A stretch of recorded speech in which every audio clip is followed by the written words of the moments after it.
E com relação ao futuro de São Paulo, Derrite, né? A gente vê aqui um candidato, o Boulos está vindo como candidato, né? Então, e é uma pessoa que já tem todo um histórico, né? De descumprimento de leis, o próprio lance do MTST e tal. Como é que você enxerga isso como um reflexo da segurança? E uma segunda pergunta ainda em cima desse tema, que o próprio governador Tarcísio ele está apoiando o Ricardo Nunes, né? A reeleição do Ricardo Nunes. Você não acha que a direita devia buscar um nome mais raiz para São Paulo? E por que não você, talvez? Olha, eu pertenço a um grupo político que tem como maior responsável por resultados eleitorais o presidente Bolsonaro. O maior legado que o presidente Bolsonaro deixou, além dos resultados do seu governo, foi a capacidade de transferência de voto. Estou falando de senadores, deputados que foram reeleitos. A maior bancada hoje é do PL, partido ao qual eu pertenço, 99 deputados. E ajudou, contribuiu em sua maior parte, maior percentual, a eleger um governador do estado de São Paulo, quebrando a hegemonia PSDBista que reinava no estado de São Paulo. E aí esse tema converge com a nossa preocupação também. Porque no interior a gente ganhou estourado, mas na capital a gente não foi unanimidade. Aliás, a gente não ganhou. Se fosse hoje, eu creio que isso está rumando para que isso aconteça, para que a gente derrote a esquerda na capital. E quando algumas pessoas vieram falar da viabilidade do meu nome, fizeram até pesquisa, na última mais recente, mesmo eu falando que eu não concorreria a prefeito de São Paulo por 2 motivos. Primeiro já expliquei que é o grupo político da qual eu faço parte, e por ser militar, eu sou soldado. Soldado não escolhe missão, tá pronto pra guerra. Agora, isso tem que ser conversado entre o presidente Bolsonaro, entre o governador Tarcísio. Esse é o primeiro ponto. E o segundo, para mim, principal, é que eu tenho muita coisa para entregar na Secretaria de Estado de São Paulo, Secretaria de Segurança Pública do Estado de São Paulo. E aí eu consigo abranger todo o Estado. Mas vai ser uma catástrofe se o Boulos sair vencedor da campanha municipal. Mas eu tenho convicção que a gente tem que trabalhar para que um só nome concorra e assim, em que pese alguns fatores aí que são extremamente complicados. Eu, nessa questão, me reservo aqui. Infelizmente, os conservadores não terão um representante, não digo nem raiz, mas alguém que seja mesmo ligado ao conservadorismo. E estou falando aqui de defesa de princípios e valores. Não é nenhuma crítica ao Ricardo Nunes, mas essa última pesquisa, mesmo eu falando que não seria, eu não tenho desejo de ser candidato, já aparece o Ricardo Nunes à frente. Isso é um bom sinal, por isso que eu estou falando com dados. O Guilherme Boulos em segundo lugar. E em terceiro lugar, ali meio que empatado, embolado, Derrite, Ricardo Salles. Ou seja, a gente tem ali 5% de conservadores que não votariam de maneira alguma no candidato que o presidente Bolsonaro está indicando. Quer dizer, não votariam se... Estamos falando de 11% nessa última pesquisa. Não votariam se o candidato fosse... não tivesse um candidato que representasse a direita e o conservadorismo. Um pouquinho atrás ali também, um empatado, Tabata Amaral e o deputado Kim Kataguiri. Eu tô falando que eu tô aparecendo embolado, mesmo declarando que você não vai, não tem interesse em ser candidato. Então, eu tenho certeza que quem veio conversar comigo, as pessoas que vieram conversar comigo, tentar me estimular, um deles, o deputado Luiz Felipe de Orleans e Bragança, pelo qual tem assim um respeito, uma admiração.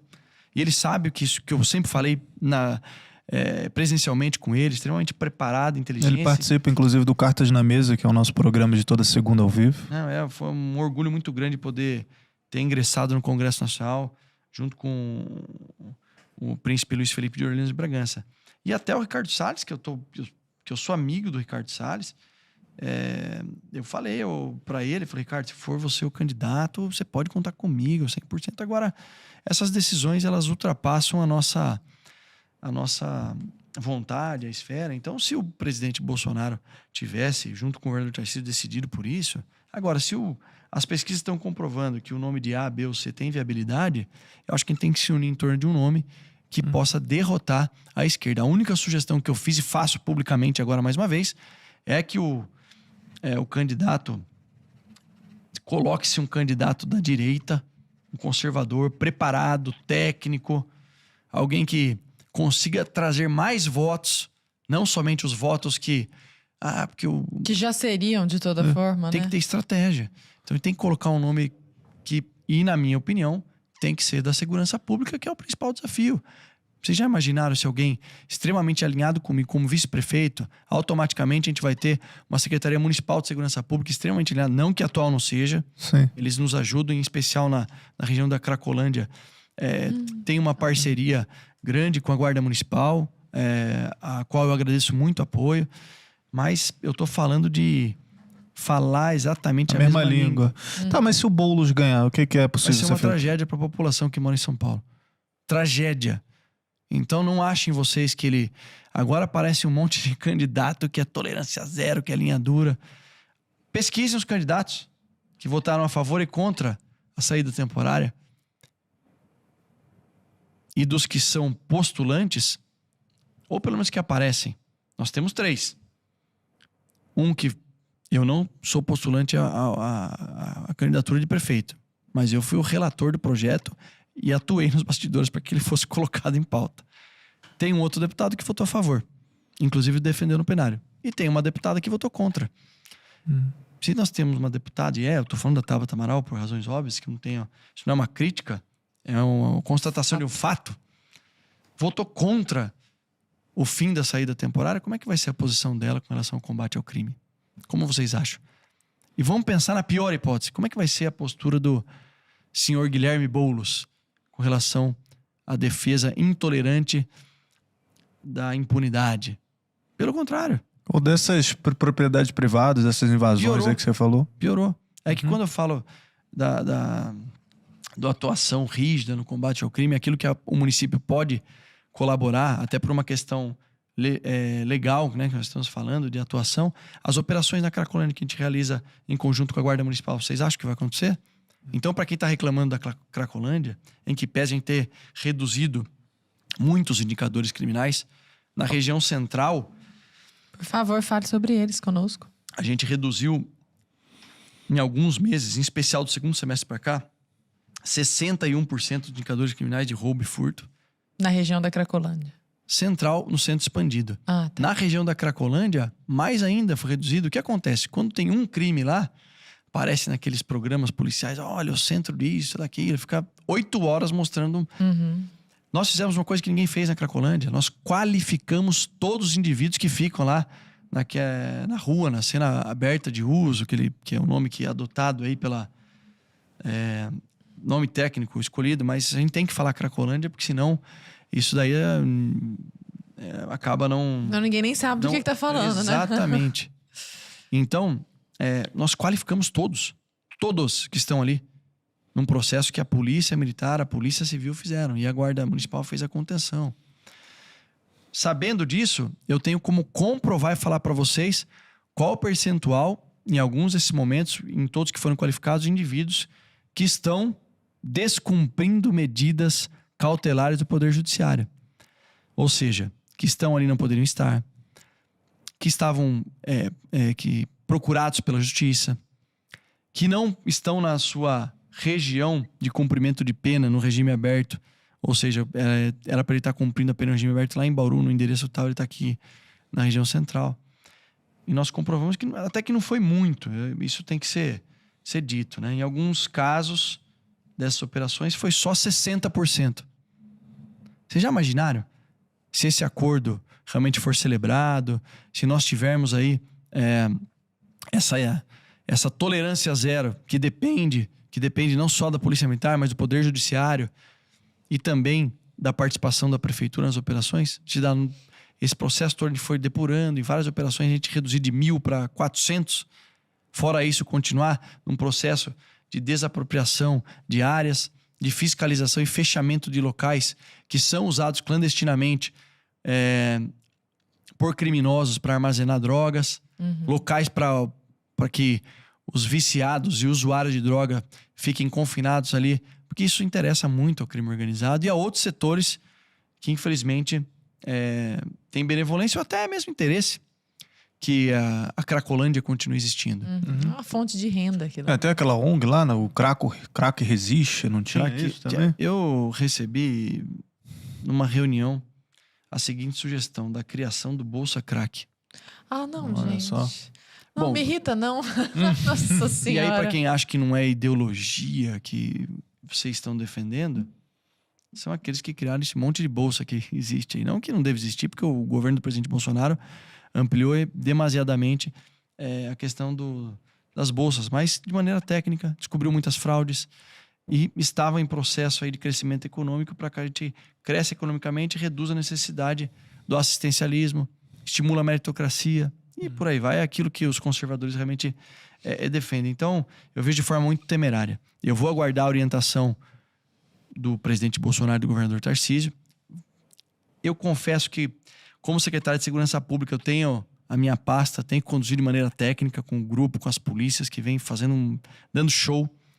De março até dezembro nós reduzimos, eu coloco aqui comparando, depois a gente pode até enviar esse material para vocês, eu comparo 22 com a maioria dos meses no vermelho, praticamente de janeiro a dezembro, e janeiro, fevereiro, aquela tendência de alta, a gente controlando, aplicando as inovações.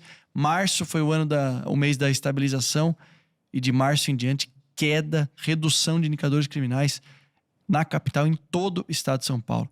O que agora é o desafio é completar essas iniciativas que eu mencionei para vocês, atacar a incidência criminal de maneira muito rígida, inovar no sentido de poder fiscalizar quem cumpre pena em regime aberto.